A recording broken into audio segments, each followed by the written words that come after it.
So, have you ever found yourself trapped in one of those arguments where you realize just a split second too late that there is simply no way out? Oh, yeah, like an unwinnable scenario. Exactly. It's one of those things where if you answer yes, you look like a total monster, but then if you answer no, you look like a complete hypocrite. Right, because the person asking the question, they don't actually care about the truth. No, not at all. They just engineered this linguistic cage basically, and they just want to watch you squirm. You really can't fight the logic of the trap, which means the only way to survive is to somehow step completely outside of the trap itself. Which is incredibly hard to do in the moment. It is. And today, for you, the curious learner who's just looking for a shortcut to being well-informed, we're doing a deep dive into one of the most brilliant conversational ambushes ever recorded in human history. It really is a fascinating psychological and historical study. I mean, primarily because it forces us to confront our own internal defenses. Yeah, we like to think we're entirely objective. Right, but when issues of authority or obedience and especially political loyalty collide, our natural wiring tends to just short circuit. Oh, absolutely. So our mission today has this very specific backdrop. We are basically looking over the shoulders of Jim and Vivian Turner as they prep to lead their Thursday Night Life group. This is over at the home of Bob and Barbara Johnson. Yep, exactly, over Yeah. the Johnson's house. And Jim and Vivian are structuring this gathering around two sets of sermon notes from the exact same Sunday. It creates this brilliant conceptual through line for us to follow. It really does. So the main event, the real heavy lifting for their life group, is based on a sermon by Pastor Hayden from Compass Bible Church, New Braunfels. Okay. And he's breaking down this famously explosive confrontation in Matthew chapter 22. It's all about earthly authority and taxes. Right, the whole render to Caesar moment. Exactly. But Jim and Vivian, they aren't just starting there. To set the stage, they're bringing in notes from Dr. P.J. Brenner at Compass Bible Church, North Texas, up in Frisco. And he was preaching on Psalm 119, right? Yes, which is entirely about how to properly approach the Bible, like how to approach hard truths in the first place. Which is honestly the perfect prerequisite. I mean, if you just plunge headfirst into a highly charged debate about politics and earthly authority. Which Matthew 22 absolutely is. Oh, 100%. But if you do that without preparing your mind, the truth is just going to bounce right off your pre-existing biases. Yeah, that makes sense. So Dr. Berner's breakdown of Psalm 119, it kind of provides the cognitive framework necessary to even, process what Pastor Hayden is going to discuss later. So let's get into that framework. Yeah. Dr. Brenner lays out these three specific prayers that act as like a mental and spiritual warm-up. Right. The first one is this plea for transformative understanding. He draws on the imperative tense in Psalm 119, verses 33 through 35. Okay, so what does that actually look like? Well, the concept here is that simply comprehending the grammar or the historical facts of a text, that doesn't mean a person actually grasps its spiritual reality. Ah, I see. They need an outside illuminating force. Specifically, they need the Holy Spirit. And as I was reading this, it actually reminded me of cars, of all things. Wait, cars? How so? Yeah, so approaching a dense text, without that shift in perspective, without that prayer, it's like getting behind the wheel of a high-performance sports car, but you leave it stuck in eco mode. Oh, that's a great analogy. I mean, the engine is running, the wheels are turning, but the entire system is deliberately throttled. Exactly. You are completely missing the power and the responsiveness of the machine. But then when you shift into sport mode, when that understanding is genuinely illuminated, the whole landscape changes. Yeah, so I'd love to ask you to explain how that cognitive shift actually works in practice, because Dr. Berner's notes bring up this notoriously daunting command from Jesus in Matthew 5:48. Right. Be perfect as your heavenly Father is perfect. Yeah. To someone operating in that baseline, unilluminated eco mode, reading that command just looks like a massive setup for failure. It really does. It looks like an impossible standard that just proves anyone claiming to follow it is a total hypocrite. Well, yeah, because when you look at it through a purely secular or just logical lens, human perfection is biologically and psychologically impossible. Right. Therefore, the command appears completely absurd. But when that transformative understanding is applied, the broader reality comes into focus. Because of that sport mode shift. Exactly. A believer who's relying on the Holy Spirit for context, they know they're inherently flawed. The illumination reveals that perfection isn't something they achieve on their own merit. Oh, I see. It's only found within Christ. So the psychological mechanism completely flips. Instead of this impossible demand that just breeds crushing guilt, it becomes a profound grace-fueled goal to strive for. Wow. So the burden is basically lifted. Yeah, it becomes a lifelong pursuit rather than just an instant disqualifier. That is so freeing. And that shift in understanding, it naturally cascades into the second prayer Dr. Berner outlines, which is asking for transformative desires. Because our baseline desires are, well, they're incredibly self-centered. They really are. The notes explicitly state that our natural autopilot is entirely dedicated to serving the person in the mirror. We're just biologically and socially conditioned for self-preservation and self-elevation. Right. So if we engage with a challenging text without actively fighting that self-inclination, our brains will instinctively look for ways to twist the words. To justify our own selfish ambitions. Exactly. We will literally weaponize the text for our own benefit. And Dr. Berner gives a really visceral warning about this, like about where we let our focus drift. He says that where you look is often the path you'll follow. Which is so true. He points to King David in 2 Samuel 11. David's profound moral failure, it didn't start with an action. It started because his eyes wandered long before his heart did. Right, the whole looking away from worthless things concept. Yeah, and doing that requires fighting against our brain's dopamine responses to distraction and temptation. And that internal battle is just exhausting, which is why the third prayer is so essential, asking for transformative confidence. The notes refer to this as the fear of God. Yes, and often we misinterpret that phrase as like terror, you know? Yeah, like cowering in a corner. Exactly. But the psychological reality being described here is actually a deep awe. It's a profound respect and an anchoring realization that God is entirely sovereign. Because you need that anchor, right? Yeah. As you dig deeper into hard truths, the pushback from the world gets exponentially harder, and we inherently crave safety and comfort. But this awe-based confidence, it provides this incredible resilience. So the notes capture it with that beautiful phrase, a long obedience in the same direction. I love that. It's the grit to remain steadfast when the cultural current is just pushing so hard against you. So, okay, with that framework established, minds illuminated, selfish desires checked, and confidence anchored in awe, we're basically ready to step into the actual trap with Jim, Vivian, and their life group. Let's do it. So, looking at Pastor Hayden's sermon on Matthew 22, Jesus is publicly cornered on the issue of authority. Right. And to grasp the sheer volatility of this moment, we have to look really closely at the two groups who teamed up to set this ambush. The Pharisees and the Herodians. Right. And to understand the tension in first century Judea, you really have to realize that this alliance is just mathematically absurd. Because they hate each other. Deeply. They possessed a visceral hatred for one another. I mean, the Pharisees were strict religious conservatives. They were obsessed with Jewish purity.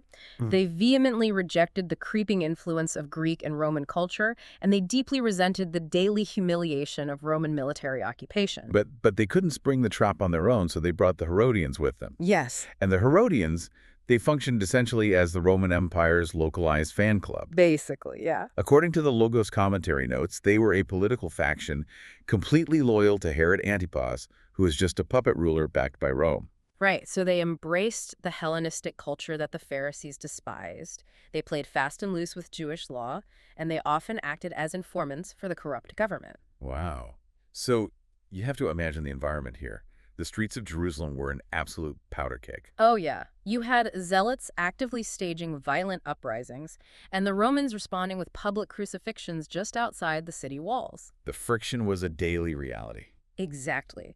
So for the Pharisees, the champions of religious purity, to publicly lock arms with the Herodians, the ultimate political sellouts, it proves just how terrified they both were of Jesus. Terrified of him disrupting their respective power structures. Exactly. So it'd be like two fiercely rival political parties today, behind whose pundits spend 24 hours a day screaming at each other on cable news, calling a sudden truce just to destroy a mutual threat. That is exactly what it was like. So they walk up to Jesus together and drop the question, is it lawful to pay taxes to Caesar or not? The ultimate unwinnable argument.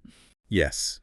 It's akin to a prosecutor cornering a defendant on the stand with, have you stopped embezzling money yet? Right. A yes or a no both imply guilt. The trap is structurally flawless. How so?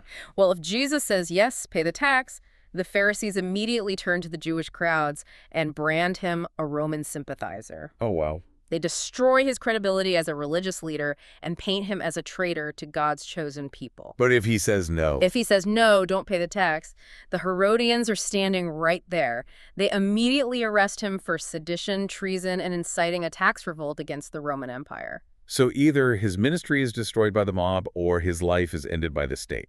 Exactly. But Jesus doesn't just answer the question. He asks them for a prop. He does. He tells them to show him the coin used for the tax, the denarius. And this physical object wasn't just pocket change, was it? No, not at all. It was a massive flashpoint of cultural tension. The Logos notes do an excellent job detailing the historical weight of this coin. What was so bad about it? Economically, a denarius represented a full day's wage for a laborer, so it carried real value. But the explosive element was the imagery stamped into the silver. A face on it. Right. It featured the profile of Emperor Tiberius. And the Latin inscription essentially translated to Tiberius Caesar Augustus, son of the divine Augustus. Wow. And the reverse side declared him to be the high priest. So that is literal religious propaganda. It's a piece of metal claiming that the man occupying Rome is a living god. Exactly. It directly and flagrantly violated the second commandment against graven images. So they weren't even supposed to have it. Scrupulous Orthodox Jews found the Roman denarius so deeply offensive that many would refuse to even touch it. Really? Yeah, the local Jewish coinage of that era deliberately avoided depicting any human faces specifically to honor that commandment. Okay, so consider the psychological brilliance of what Jesus does here. It's amazing. By forcing his accusers to reach into their own robes and produce this specific coin while standing inside the temple precincts, no less, he exposes their hypocrisy before he even speaks a word. Yes, they are carrying the very idolatry they claim to abhor just to maintain their economic convenience. And this shifts the focus entirely. Jesus bypasses the superficial political trap to expose the true underlying issue. Which Pastor Whedon's notes identify as humanity's inherent resistance to authority. And man, that is a tough pill to swallow. Pastor Hayden points out that our greatest obstacle to obedience isn't ignorance, it is rebellion. Right. He references Hebrews chapter 4, highlighting how the word pierces through our excuses. We love to claim that we just, don't understand what God or a legitimate authority figure is asking of us. But Pastor Hayden argues that more often than not, we are just being insincere. Exactly. We're actively searching for a loophole to negotiate a command we already perfectly comprehend. Because we want to spiritualize our defiance. We try to dress up our rebellion in theological or intellectual clothing, But Jesus saw straight through the flattery and the theological posturing of the Pharisees and Herodians. He knew they couldn't care less about the nuanced theology of Roman taxation. They just wanted a mechanism to eliminate him. Completely. Which brings us to a major application point for Jim and Vivian's life group, the command to actually honor God-given earthly authorities. Right. The sermon notes stress that the Christian faith is fundamentally about us, not me, and that believers are warned against using their freedom as a cover for evil. It's a challenging concept today. It is. You look at the political landscape today, and no matter where someone falls on the spectrum, left, right, or center, you constantly hear phrases like, "They aren't my leader," or "not my president." Yeah, that's everywhere. Jim actually added a personal note about that, and I want to be super clear with you, the listener, about what the notes say here. Regardless of whether you lean left or right politically, the source material challenges believers across the board to submit to human authorities for the Lord's sake. It is an equal opportunity offender. It really is. It warns against using our freedom as a cover for evil. But that begs a huge pushback question. Okay, what is it? Does this text actually demand blind obedience to a corrupt ruler? Because history is full of Caesars, kings, and politicians who demanded things that God absolutely forbids. Where is the actual line drawn for a believer living under earthly authority? That's a crucial question. The boundary is incredibly distinct, and it hinges on the nature of the demand. Okay, so where's the line? Well, the text establishes that believers are called to honor earthly leaders, obey civil laws, pay their taxes, and pray for those in authority. That civic obligation is real. Right. However, you do not follow Caesar when Caesar demands what only God can have. Like what? Well, dual loyalties exist, but they are not equal. The civic obligation is always deeply subordinate to a higher heavenly allegiance. Got it. When the civil law forces you to contradict God's moral law, like demanding worship or compelling you to commit evil, the line is drawn. Caesar is owed his taxes. He has never owed your soul. Wow. Caesar has never owed your soul. That tension sets up what is arguably the greatest mic drop moment in recorded history. Oh, absolutely. Jesus holds up the coin, asks whose image and inscription are on it, and then delivers the phrase we all know.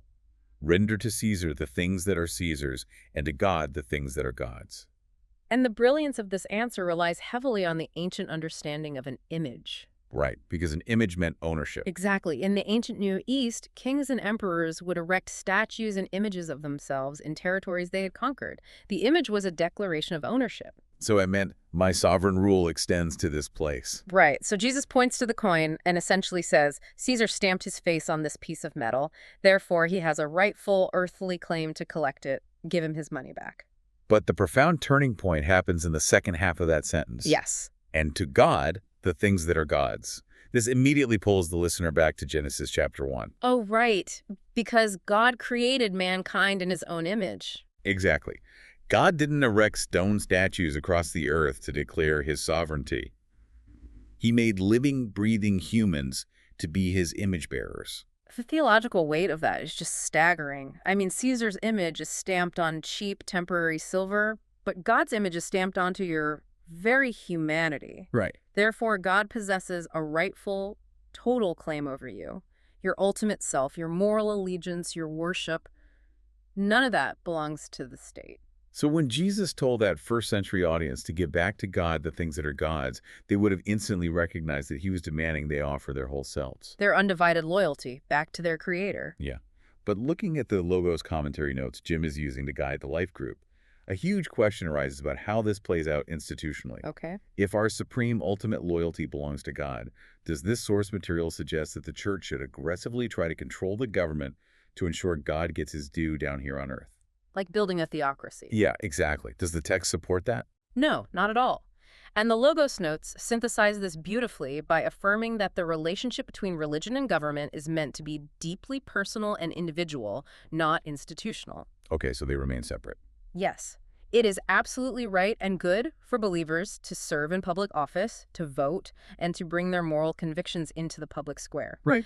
However, it is fundamentally wrong for the government to attempt to control the church. And it is equally wrong for the church to attempt to control the operations of the government. Because the spheres of authority are completely distinct. Exactly. The state cannot enforce genuine religion, and it shouldn't restrict the freedom of worship. The challenge laid out for the listener isn't to conquer the government. So what is the challenge? The challenge is maintaining your own individual conscience before Caesar, being an honest, law-abiding citizen, while rendering full, uncompromised, and undivided devotion to God. So you can be faithful to the Creator without needing to control the empire. Man, let's bring all of this together. We started by looking at how Jim and Vivian are preparing their life group to shift their minds into sport mode, using Dr. Berner's breakdown of Psalm 119. Right, starting with prayer. By praying for the Holy Spirit to grant transformative understanding, actively fighting our selfish desires, and building a confidence rooted in the awe of God. Which prepares our minds to actually receive hard truths. Yeah, and that mental and spiritual preparation is the only way to recognize the traps of the world for what they really are. Because when you have that clarity, you see that the Pharisees and Herodians weren't engaging in a legitimate political debate. No, not at all. They were attempting to mask their own rebellious hearts behind a complex theological puzzle. And Jesus completely shattered that puzzle. He elevated the conversation from a question of politics to a question of ultimate lordship. Caesar's image is on the metal, so it gets the tax. But the divine image is stamped upon your life, which supersedes every political affiliation and earthly authority. And this brings us to the hardest part of Pastor Hayden's sermon, the personal application. Yeah, this is where it hits home. Pastor Hayden asks the congregation to honestly evaluate their attitude toward authority right now, in your home, in your workplace, at your church, and toward the government. He references Romans 8.7, right? Yes, which warns that the mindset on the flesh is actively hostile to God. So he asks, where does that rebellion manifest most clearly in your own life?